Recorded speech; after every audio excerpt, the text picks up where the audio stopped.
Emiten menara telekomunikasi Mitratel siap melakukan ekspansi dan akuisisi tahun ini dengan target pertumbuhan pendapatan dan EBITDA sebesar 11%. Untuk mencapai target tersebut, perusahaan telah menyiapkan belanja modal hingga 7 triliun rupiah yang disisihkan dari laba dan dana IPO pada tahun lalu.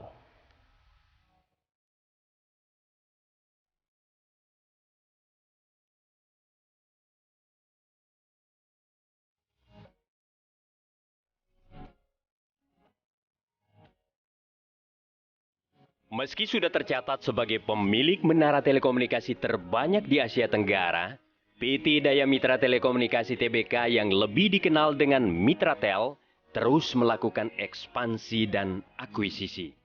Direktur Utama Mitratel, Theodorus Ardi Hartoko menegaskan, perusahaan telah menyiapkan belanja modal sekitar 7 triliun rupiah untuk ekspansi dan akuisisi tahun 2023 ini, dengan target pertumbuhan pendapatan dan EBITDA masing-masing sekitar 11%. Rencana ekspansi yang disasar antara lain menambah 4.000 penyewa atau tenan organik dan 1.500 tenan inorganik, membangun 13.000 km jaringan fiber optik, dan mengakuisisi aset-aset mobile operator.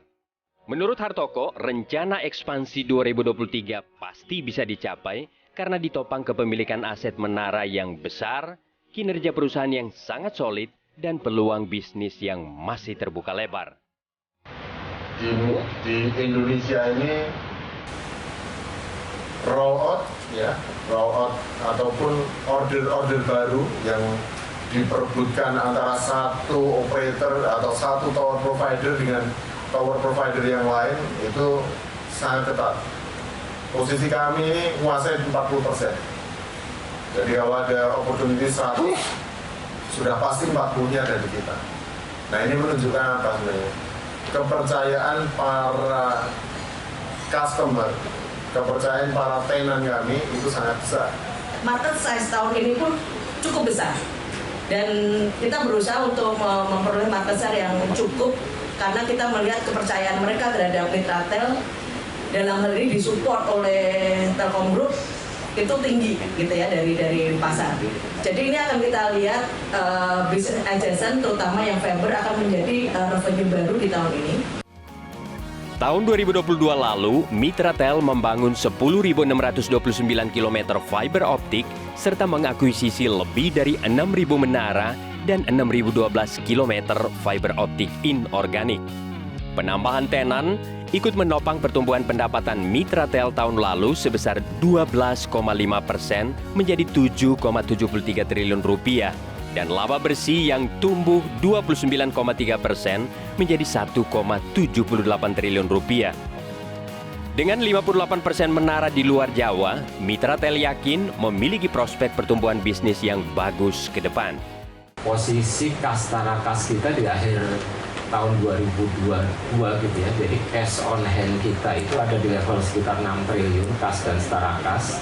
Ini membuktikan kesiapan Mitratel. Jadi dari awal tahun kita udah siap gas gitu ya, untuk baik itu untuk mendanai kegiatan inorganik maupun organik kita secara cash sudah siap. Jadi 58% tower kami di luar Jawa itu artinya kita punya potensi tumbuh jauh lebih besar daripada kompetitor kami yang tidak punya tower di luar Jawa. Kenapa? Karena luar Jawa itu adalah yang menjadi daerah pertempuran baru. Di Jawa udah penuh, udah saturate. Jadi Sumatera, Indonesia Timur itu menjadi daerah yang akan dimasukin oleh semua operator dan disitulah kita mendapatkan opportunity untuk tumbuh secara signifikan. Sebagian dari rencana akuisisi Mitratel sudah dirampungkan pada triwulan pertama 2023. Antara lain, proses akuisisi tower PT Indosat Ooredoo Hutchison sebanyak 997 menara senilai 1,6 triliun rupiah. Saat ini, Mitratel tercatat sebagai pemilik menara telekomunikasi terbanyak di Asia Tenggara dengan jumlah total 35.418 menara.